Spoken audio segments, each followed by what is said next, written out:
प्रधानमंत्री नरेंद्र मोदी ने video conferencing के माध्यम से गुजरात के आणंद में आयोजित कॉन्क्लेव ऑन नेचुरल फार्मिंग में हिस्सा लिया। इस दौरान पीएम मोदी ने कहा कि बीते 6 से 7 साल में बीज से लेकर बाजार तक किसान की आय को बढ़ाने के लिए एक के बाद एक अनेक कदम उठाए गए हैं। कार्यक्रम में पीएम मोदी ने कहा कि केमिकल और फर्टिलाइजर ने हरित क्रांति में अहम रोल निभाया है, लेकिन हमें इसके विकल्पों के साथ ही और भी दूसरे तरीकों पर काम करते रहना चाहिए। हमें अपनी खेती को केमिस्ट्री के लैब से निकालकर प्रकृति की प्रयोगशाला से जोड़ना ही होगा। प्रकृति की प्रयोगशाला तो पूरी तरह से विज्ञान आधारित ही है। देश भर के आर्मी कैंट इलाकों की सड़कों और इमारतों के नाम अब ब्रिटिश अधिकारियों या फिर सैनिकों के नाम पर नहीं होंगे। मंत्री राजनाथ सिंह ने कहा है कि इन सभी सड़कों और इमारतों के नाम भारत के बहादुर सैनिकों के नाम पर रखे जाने चाहिए। उन्होंने कहा इसके लिए रक्षा मंत्रालय और डीजीडी को विचार करना चाहिए। उत्तर प्रदेश में जैसे जैसे चुनाव के नजदीक समय आता जा रहा है, वैसे ही पीएम नरेंद्र मोदी भी यूपी की सियासी जमीन पर काफी सक्रिय हो गए हैं। 18 से 28 दिसंबर के बीच पीएम मोदी 4 बार यूपी का दौरा करेंगे। 18 दिसंबर को पीएम मोदी शाहजहांपुर में गंगा एक्सप्रेसवे की आधारशिला रखेंगे। समाजवादी पार्टी के अध्यक्ष अखिलेश यादव ने आज चाचा शिवपाल यादव से मुलाकात की। इस दौरान दोनों के बीच आगामी चुनाव में गठबंधन को लेकर बात तय हो गई है। अखिलेश यादव ने मुलाकात की तस्वीर साझा करते हुए ये जानकारी दी है। बता दें कि साल 2017 के विधानसभा चुनाव के दौरान अखिलेश यादव और शिवपाल यादव में खटास बढ़ गई थी। केंद्रीय गृह राज्य मंत्री अजय मिश्र टेनी को बर्खास्त करने की मांग को लेकर आज राज्यसभा और लोकसभा में जमकर हंगामा हुआ। वहीं हंगामे के चलते दोनों सदनों की कार्यवाही कल तक के लिए स्थगित कर दी गई है। विपक्ष लगातार टेनी को बर्खास्त करने की मांग कर रहा है। लोकसभा में राहुल गांधी ने कहा कि लखीमपुर कांड में शामिल मंत्री को हटाना चाहिए, जिसके बाद काफी हंगामा हुआ। इससे लोकसभा कल तक के लिए स्थगित कर दी गई। वहीं लखनऊ में केंद्रीय गृह राज्य मंत्री अजय मिश्रा टेनी को बर्खास्त करने की मांग को लेकर कांग्रेस ने प्रदर्शन किया। उत्तर प्रदेश कांग्रेस अध्यक्ष अजय कुमार लल्लू के नेतृत्व में कांग्रेस द्वारा जेपीओ गांधी प्रतिमा से लेकर विधानसभा तक मार्च निकाला गया। उत्तराखंड के देहरादून में राहुल गांधी ने विजय सम्मान रैली को संबोधित किया। इस दौरान प्रधानमंत्री नरेंद्र मोदी पर निशाना साधते हुए और केंद्र सरकार पर निशाना साधते हुए राहुल गांधी ने कहा कि दुख की बात है कि लोगों को कमजोर किया जा रहा है, उन्हें आपस में लड़ाया जा रहा है। पूरी की पूरी सरकार 2-3 पूंजीपतियों के हाथों में चली गई है। कांग्रेस नेता राहुल गांधी की विजय सम्मान रैली में दिवंगत सीडीएस विपिन रावत का कटआउट इस्तेमाल करने के बाद बीजेपी और कांग्रेस के बीच अब पोस्टर वार छिड़ गया है। बीजेपी का आरोप है कि कांग्रेस विपिन रावत के जरिए सियासी लाभ उठाना चाह रही है। केंद्रीय मंत्री प्रहलाद जोशी ने कहा कि जब विपिन रावत को जनरल बनाया गया था तब कांग्रेस पार्टी ने इसका विरोध किया था। अब उत्तराखंड में चुनाव होने हैं तो कांग्रेस पार्टी उनके पोस्टर फोटो अपनी रैली में इस्तेमाल कर रही है। कांग्रेस पार्टी को शर्म आनी चाहिए। देश में कोरोना वैक्सीनेशन का आंकड़ा 135 करोड़ 91 लाख को पार कर गया है। आज वैक्सीन की 62 लाख से ज्यादा डोज लगाई गई है। ये जानकारी स्वास्थ्य मंत्रालय ने दी। विराट कोहली के बयान के बाद अब सौरव गांगुली ने चुप्पी तोड़ी है। सौरव गांगुली ने कहा कि उन्हें इस मुद्दे पर कुछ भी नहीं कहना है, अब बोर्ड ही इस मामले को अपने तरीके से निपटाएगी। सौरव गांगुली ने कहा है कि बीसीसीआई विराट कोहली के मामले को अपने तरीके से हैंडल कर लेगा। बलरामपुर जिला पंचायत के अध्यक्ष निशा नेताम ने महावीरगंज धान खरीदी केंद्र का दौरा किया। चौपाल लगाकर ग्रामीणों और किसानों से चर्चा की और उनकी परेशानी सुनकर निराकरण करने के लिए अधिकारियों को निर्देश दिए।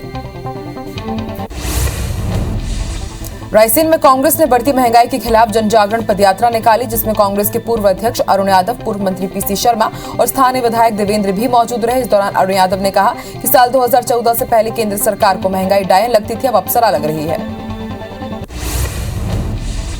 मनेंद्रगढ़ नगर पालिका में बीजेपी ने भ्रष्टाचार के विरोध में सभा आयोजित की। सभा के बाद मनेंद्रगढ़ के पूर्व विधायक और बीजेपी किसान मोर्चा के प्रदेश अध्यक्ष श्याम बिहारी जायसवाल के नेतृत्व में कार्यकर्ताओं ने नगर पालिका कार्यालय का घेराव किया। इस दौरान पुलिस और कार्यकर्ताओं के बीच झूमाझटकी भी हुई। खंडवा में भारतीय किसान संघ के बैनर तले क्षेत्र के किसानों ने खाद, पानी और बिजली को लेकर प्रदर्शन किया। शहर की पुरानी अनाज मंडी में बड़ी संख्या में किसान इकट्ठे हुए, जहां से शहर के मुख्य चौक चौराहों से होते हुए रैली लेकर किसान कलेक्टर कार्यालय पहुंचे और सरकार के खिलाफ नारेबाजी की। बैंकों के निजीकरण के विरोध में महासमुंद में भी सरकारी बैंक कर्मी हड़ताल कर रहे हैं। जानकारी के मुताबिक 16-17 दिसंबर को कर्मचारी हड़ताल पर रहेंगे। ऐसे में करीब 50 करोड़ का लेन देन प्रभावित हो सकता है। वहीं बैंक बंद होने से लोगों को परेशान होना पड़ा। उज्जैन में बीमा राशि की मांग को लेकर भारतीय किसान संघ के पदाधिकारियों ने कलेक्ट्रेट के बाहर धरना दिया। किसानों की मांग है कि खराब हुए फसल की रिपोर्ट बीमा कंपनी को दी जाए और उन्हें जल्द से जल्द मुआवजा मिले। पदाधिकारियों के मुताबिक करीब 1000 करोड़ से ज्यादा बीमा राशि का अब तक भुगतान नहीं हुआ है। सरगुजा में लिपिक की मौत का मामला तूल पकड़ता जा रहा है। लिपिक संघ ने जिला शिक्षा अधिकारी को ज्ञापन सौंपकर दोषी प्रभारी प्राचार्य को निलंबन के साथ ही विभागीय जांच करने की मांग की है। इधर मामले की गंभीरता को देखते हुए जिला प्रशासन ने 1 सप्ताह के अंदर जांच कर रिपोर्ट देने के निर्देश दिए हैं। कांकेर में मसीह समुदाय के लोग सैकड़ों की संख्या में रैली निकालकर कलेक्ट्रेट पहुंचे। समुदाय के लोगों की मांग है कि उन्हें अंतिम संस्कार के लिए सरकार जमीन आवंटित करे। शमशान घाट नहीं होने की वजह से अंतिम संस्कार के लिए समुदाय को भटकना पड़ता है। शाहजहांपुर के पॉलिटेक्निक कॉलेज में ईवीएम मशीन रखने को लेकर एनएसयूआई के कार्यकर्ताओं ने जमकर हंगामा किया और नारेबाजी करते हुए प्राचार्य कक्ष का घेराव किया। कार्यकर्ताओं के मुताबिक पॉलिटेक्निक कॉलेज का उपयोग चुनाव संबंधी कार्यों में किया जाता है, जिससे पढ़ाई प्रभावित होती है। सरगुजा के सीतापुर में सहायक शिक्षकों को अनिश्चितकालीन हड़ताल की वजह से बच्चों की पढ़ाई बुरी तरह से प्रभावित होती नजर आ रही है। यहाँ कई विद्यालयों में तालाबंदी हुई है और कई विद्यालयों में भंडार भोजन के रसोइये के भरोसे स्कूल चल रहे हैं।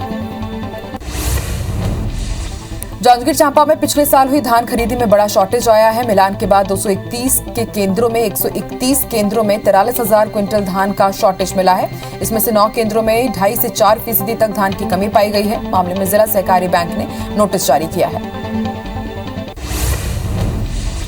सरगुजा के कतकालों में 3 साल पहले घोषणा के बाद भी अब तक सड़क का निर्माण नहीं हो पाया है। सरपंच के मुताबिक 3 साल पहले पंचायत मंत्री टीएस देव ने श्रमदान कर इस क्षेत्र को मुख्यमंत्री सड़क योजना से जोड़ा था, लेकिन योजना अब तक पूरी नहीं हो पाई है।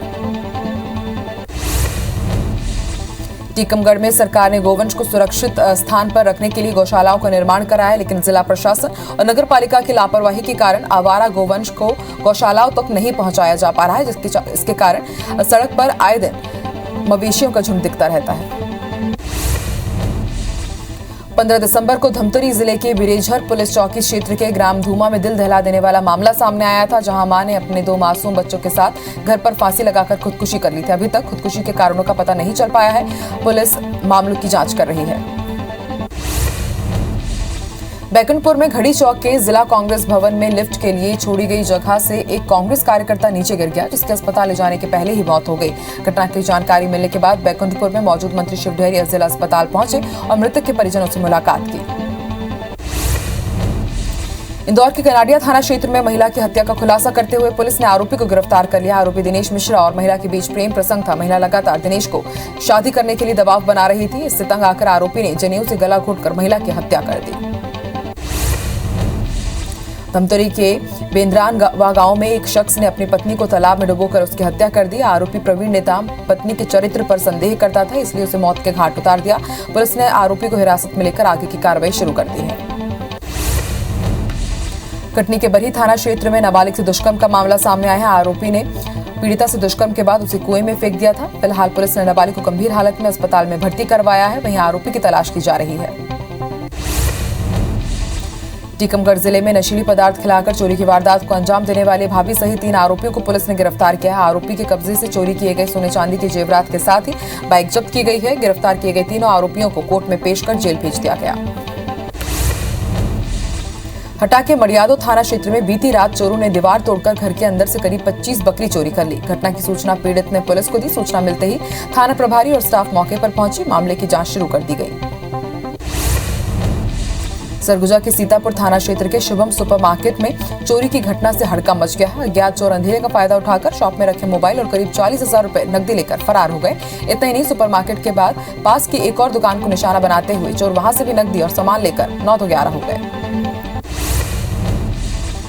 सरगुजा पुलिस पहली बार किसी आरोपी की तलाश ड्रोन से कर रही है। गंभीर बात यह है कि आरोपी हत्या की वारदात को अंजाम देने के बाद से ही गांव के ही करीब घूम रहा है, जिसके बाद से गांव में दहशत का माहौल है। पुलिस आरोपी को ढूंढने के लिए ड्रोन कैमरे का सहारा लेने के साथ ही अलग अलग 4 टीम बनाकर तलाश में जुटी है।